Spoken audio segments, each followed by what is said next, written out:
Hello guys, welcome back to my channel G Sports Official. Mohan Bagan super giants versus Kerala Blasters മാച്ചിൻ്റെ ഒരു pre match analysis ആണ് ഈ വീഡിയോയിൽ പറയാൻ പോകുന്നത്. നിങ്ങൾ ഈ വീഡിയോ ആദ്യമായി കാണുന്നയാളാണെങ്കിൽ ലൈക്ക് ചെയ്ത് സപ്പോർട്ട് ചെയ്യുക. വീഡിയോയിലേക്ക് പോകാം. Mohun Bagan super giants versus Kerala Blasters മത്സരം ഈ വരുന്ന ശനിയാഴ്ച മോഹൻ ബഗാൻ്റെ സ്റ്റേഡിയമായ സോൾട്ട് ലേക്കിലാണ് ഈ മത്സരം അരങ്ങേറുന്നത്. നമുക്കറിയാം കേരള ബ്ലാസ്റ്റേഴ്സിൻ്റെ നിലവിലെ അവസ്ഥ വളരെ പരിതാപകരമാണ്. കാരണം കേരള ബ്ലാസ്റ്റേഴ്സിൻ്റെ ഡിഫൻസാണ് പ്രധാന പ്രശ്നം. കേരള ബ്ലാസ്റ്റേഴ്സിൻ്റെ ഡിഫൻസിൽ വളരെ വളരെ മോശം പ്രകടനമാണ് കേരള ബ്ലാസ്റ്റേഴ്സിൻ്റെ ഡിഫൻസേഴ്സ് കാഴ്ചവെക്കുന്നത്. കേരള ബ്ലാസ്റ്റേഴ്സ് മോഹൻ ബഗാനെതിരായ മത്സരത്തിലേക്ക് വരുമ്പോൾ കേരള ബ്ലാസ്റ്റേഴ്സിൻ്റെ ഡിഫൻസ് വളരെ മികച്ച രീതിയിൽ തന്നെ ഇമ്പ്രൂവ് ആവേണ്ടതുണ്ട്. കാരണം നമുക്കറിയാം മോഹൻ ബഗാൻ സൂപ്പർ ജയൻസിൻ്റെ സ്ട്രൈക്കേഴ്സിലേക്ക് വരുമ്പോൾ വളരെ മികച്ച സ്ട്രൈക്കേഴ്സാണ് അവരുടെ പക്കലുള്ളത്. അവരുടെ ഓസ്ട്രേലിയൻ താരമായ ജെയ്സൺ കമ്മിൻസൺ, അതുപോലെ തന്നെ ജാമി മക്ലാറിൻ ഒക്കെ നല്ല മികച്ച കഴിവുള്ള താരങ്ങളാണ്.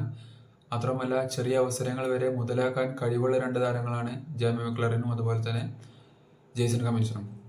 ഇനി അവരുടെ ഇന്ത്യൻ താരങ്ങളിലേക്ക് വരുമ്പോൾ മൻവീർ സിംഗും അതുപോലെ തന്നെ നമ്മൾ എടുത്തു പറയേണ്ട മറ്റൊരു ഇന്ത്യൻ താരമാണ് ലിസ്റ്റൻ കൊളാക്കോ. ലിസ്റ്റൻ കൊളാക്കോയുടെ മെയിൻ പ്രത്യേകത എന്താണെന്ന് വെച്ചാൽ കേവ് ചെയ്തുകൊണ്ട് ഗോൾ അടിക്കാൻ കഴിവുള്ളൊരു താരമാണ് ലിസ്റ്റൻ കൊളാക്കോ. അതുകൊണ്ട് തന്നെ നമ്മൾ ഈ താരങ്ങളെല്ലാം നല്ല രീതിയിൽ തന്നെ മാർക്ക് ചെയ്യേണ്ടതുണ്ട്.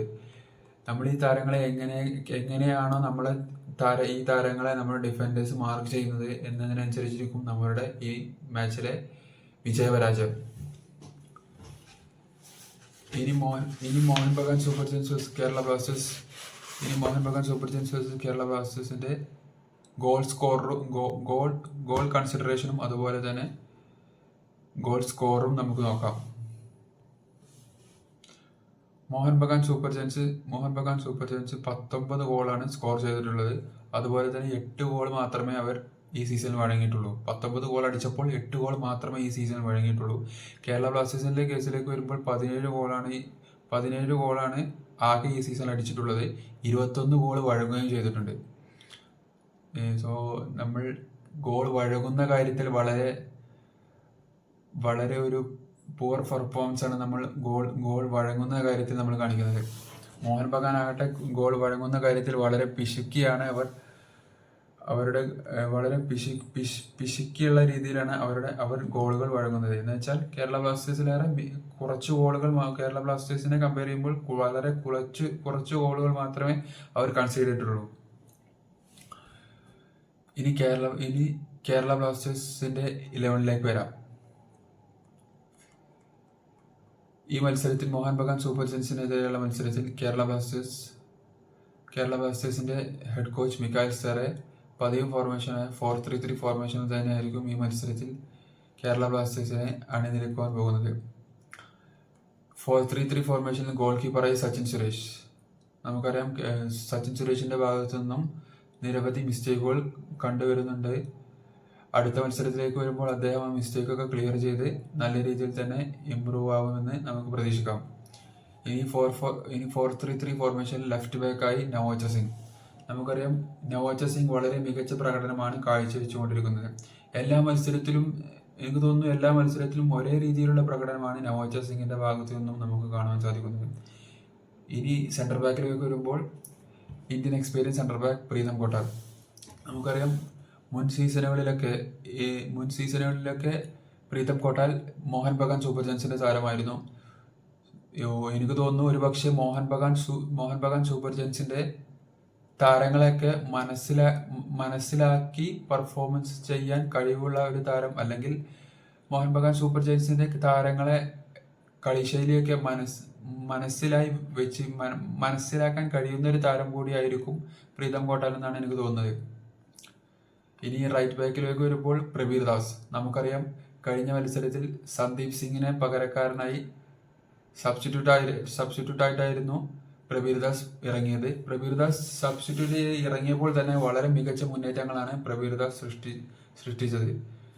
അത് മുതലാക്കാൻ കഴിഞ്ഞില്ല എങ്കിൽ കൂടിയും വളരെ മികച്ച പ്രകടനമാണ് പ്രബീർ ദാസിന്റെ ഭാഗത്തു നിന്നും വന്നത്. അതുകൊണ്ട് തന്നെ ഈ മത്സരത്തിലേക്ക് വരുമ്പോൾ സന്ദീപ് സിംഗിന് പകരം പ്രബീർ ദാസിനെയാണ് ഞാൻ ആദ്യ 11ൽ റൈറ്റ് ബാക്കായി ഇറക്കുന്നത്. ഇനി മിഡ്ഫീൽഡിലേക്ക് വരുമ്പോൾ നമുക്കറിയാം വിപിൻ മോഹന് നേരിയ പരിക്കുകളുണ്ടെന്ന് നൽകുന്നു.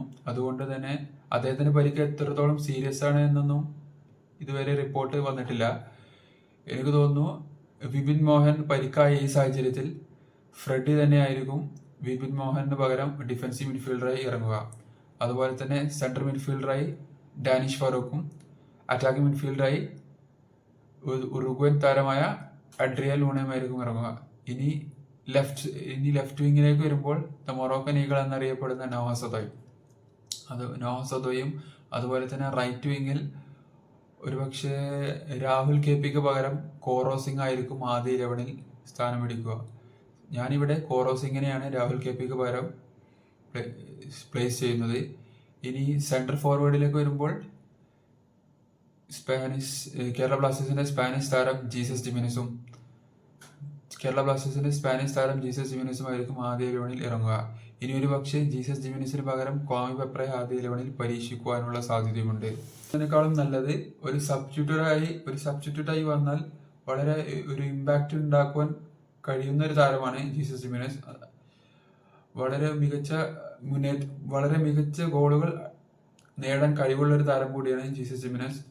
അതുകൊണ്ട് തന്നെ എനിക്ക് തോന്നുന്നു അദ്ദേഹം ആദ്യ 11-ൽ വരുന്നതിനേക്കാൾ ഇമ്പാക്റ്റ് ഒരു പക്ഷേ സബ്സ്റ്റിറ്റ്യൂട്ടായി വരുമ്പോൾ നമുക്ക് കിട്ടുമെന്നാണ് എൻ്റെ ഒരു പ്രതീക്ഷ. സോ ഇത്രയുള്ള ഗൈസ് ഇന്നത്തെ വീഡിയോ. നിങ്ങൾക്ക് ഈ ലൈനപ്പിനെ കുറിച്ച് നിങ്ങളുടെ അഭിപ്രായങ്ങൾ കമന്റ് ബോക്സിൽ എഴുതി അറിയിക്കാവുന്നതാണ്.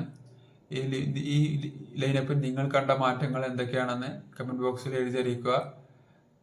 സോ ഇത്രയുള്ള ഗൈസ് ഇന്നത്തെ വീഡിയോ നിങ്ങൾക്ക് ഇഷ്ടമായെന്ന് ഞാൻ കരുതുന്നു. ഇഷ്ടമായ like, share and subscribe the video. Thank you.